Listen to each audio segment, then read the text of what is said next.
जो 22 प्रतिज्ञा दी है बाबा साहब ने, उस वक्त का जो माहौल था उस वजह से दिया हुआ है कि भैया जो हमारे जो लोग हैं जो इतने साल गुलामगिरी में ठहरे वो रूढ़िवादी परंपरा में ना फंसे, इस वजह से है। वो किसी धर्म का द्वेष करने के लिए तो नहीं है। आज तो आप देख ही रहे, हिंदू मुस्लिम बौद्ध सिख ईसाई सब रह रहे हैं। कुछ लोग मालूम है हिंदू हिंदू हिंदू कर कर करके इन सब लोगों में फूट डालने की कोशिश कर रहे हो। कौन कर रहा है ये आपको मालूम है। ये आम आदमी पार्टी के राजेंद्र पाल गौतम जी को लेके जो पूरे देश में एक बड़ा मुद्दा उठा है कि 5 अक्टूबर को जिस तरीके से उन्होंने 22 प्रतिज्ञाएं ली, जो कि पहली मर्तबा 14 अक्टूबर 1956 को नागपुर की दीक्षा भूमि में बाबा साहब अम्बेडकर और कई सारे लाखों की तादाद में लोग थे जिन्होंने वो 22 प्रतिज्ञाएं दोहराई थी। 14 अक्टूबर 1956 की बात है, दशहरा का दिन था वो। बाबा साहब को जो मानने वाले जो फॉलोअर्स है, बाबा साहब पहले हिंदू धर्म में थे, उन्होंने वो धर्म त्याग दिया था, बौद्ध धर्म की दीक्षा उन्होंने ली, तब ये 22 प्रतिज्ञा दी गई थी। पर क्यों दी गई थी उसका रीज़न मैं आपको बताता हूँ। यहाँ किसी धर्म का द्वेष करना नहीं है, हिंदू मुस्लिम कोई धर्म का द्वेष नहीं करना कि हिंदू विरोधी है या कुछ भी ऐसा नहीं है। अगर हम किसी नए धर्म में जा रहे हैं तो हमें अपने पुराने धर्म पीछे छोड़ना चाहिए। मतलब पुराने रीति रिवाज रूढ़िवादी परंपरा वो उस चीज़ के लिए है कि धर्म विशेष के लिए नहीं है। अगर वो हिंदू धर्म में थे करके उन्होंने ऐसी अगर कोई और धर्म में होते तो फिर भी उसके अंदर में दूसरे धर्म का नाम आता था। जो अगर बाबा साहब को फॉलो करते होंगे, जो समझते होंगे, वो ज़रूरी है। क्योंकि यहाँ पे जो गुलामी जो इतिहास है भारत का, जाति भेद वर्ण भेद व्यवस्था मनुवादी व्यवस्था का इतिहास है।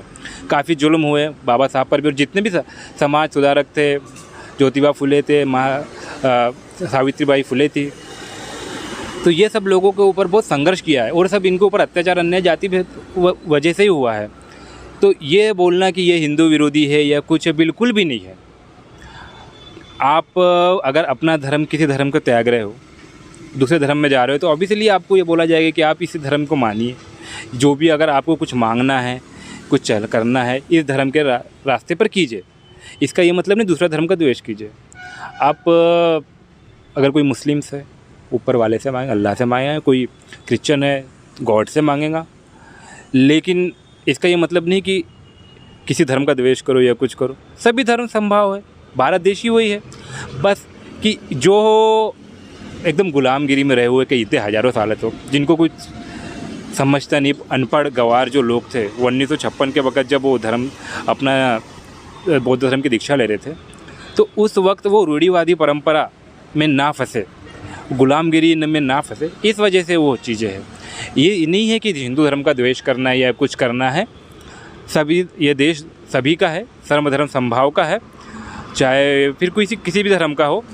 अब अगर कोई मस्जिद में जाता है, कोई मुस्लिम है, इसका ये मतलब नहीं है कि वो मंदिर में कोई भगवान है, बौद्ध विहार में कुछ है या चर्च में कुछ है तो उसका द्वेष करे, बिल्कुल भी नहीं है। ये ऐसा प्रोपोगंडा फैलाया जा रहा है बीजेपी की तरफ से, भाजपा के सालों से जो 22 प्रतिज्ञा दोहराई जाती है हर साल, आखिर क्यों इसी साल ये 22 प्रतिज्ञा खटकने लगी कुछ लोगों को? राजेंद्र पाल गौतम जी दिल्ली के आम आदमी पार्टी में मंत्री थे। अभी आपको पता ही होगा गुजरात में चुनाव आ रहे हैं, कई बहुत से नेरेटिव सेट किए जा रहे हैं, बहुत सी चीज़ें दिखाई जा रही है कि आम आदमी पार्टी गुजरात में अच्छी टक्कर दे रही है। पता नहीं अंदर का मामला क्या है करके इस बारे में नहीं कहना चाहूँगा।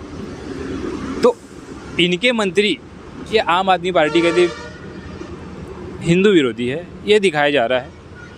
लेकिन मैं एक आश्चर्यचकित हूँ इस बात पर कि इस बात पर अरविंद केजरीवाल ने एक भी बयान उनका आया था। उन्होंने उनका इस्तीफ़ा ले लिया, रीज़न नहीं बताया।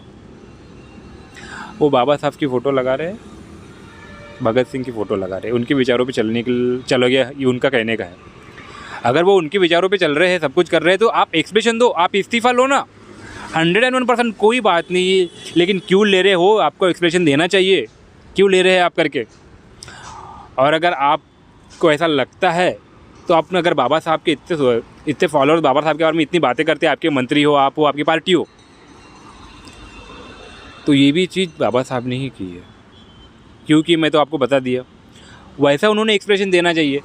हो सकता है वो डर गए, गुजरात में चुनाव हुआ, इसका घाटा हो जाए। घाटा होने का इतना मतलब ये नहीं कि अपने मतलब जिस चीज़ को लेके आप आगे बढ़ रहे हो, जिनकी विचारधारा आप आगे लेके बढ़ रहे हो, उन्हीं के तत्वों को आपको क्या लगता है, आम आदमी पार्टी सिर्फ बाबा साहब की फ़ोटो अपने ऑफिसेस में सजाती है लेकिन उनकी विचारधाराओं को नहीं मानती? अगर मानती तो राजेंद्र पाल गौतम जी के समर्थन में कुछ बोलती? 100% बोलना चाहिए। क्यों हुआ ये बोलना चाहिए। वो उन्होंने जो किया है, क्यों किया, वो अपना एक्सप्रेशन उन्होंने दिया है। उसके बाद में इतना हंगामा मचा हुआ तो उनके पास से जवाब आना लोगों को अपेक्षित था। लोग सोच रहे थे कि नहीं, वरना ऐसा ना हो कि ये लोग भी इस्तेमाल करें लोगों के वोटों का। ऐसा है ना, विचारधारा बाबा साहब को मानिए, भगत सिंह को मान रहे हैं, क्रांति जिन्होंने किए, ठीक है, आपने सुविधाएं दी, इसका कोई ये हम मानते हैं। लेकिन ये जो विषय है इस पे तो लोग प्रश्न चिन्ह उठाएंगे ना आपके ऊपर में कि क्या भैया, क्यों आप जवाब तो आपसे है ना। जवाब कुछ भी आए कोई मतलब नहीं, लेकिन जवाब आना चाहिए था। जवाब जब तक नहीं आएगा तो लोग यही समझेंगे ना कि यही कुछ ना कुछ चीज़ें हो रही है करके। और जब आप बोलते, आप भलाई कोई भी, मैं बताया ना, कोई भी धर्म के हो, कोई इशू नहीं है।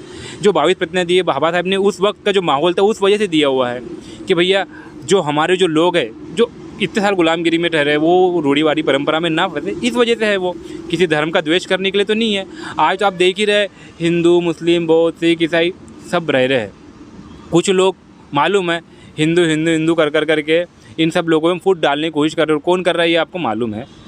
ये चाहते ही वही है कि ये सब चीज़ें, धार्मिक मुद्दे उठाए, सब चीज़ें करे। लेकिन आम आदमी पार्टी इस पर जवाब देना चाहिए। वो कहते हैं कि हम विकास की राजनीति करना चाहते हैं, हम देश को आगे लेके जाना चाहते हैं, तो आप इस बारे में जवाब देना चाहिए था उन्हें।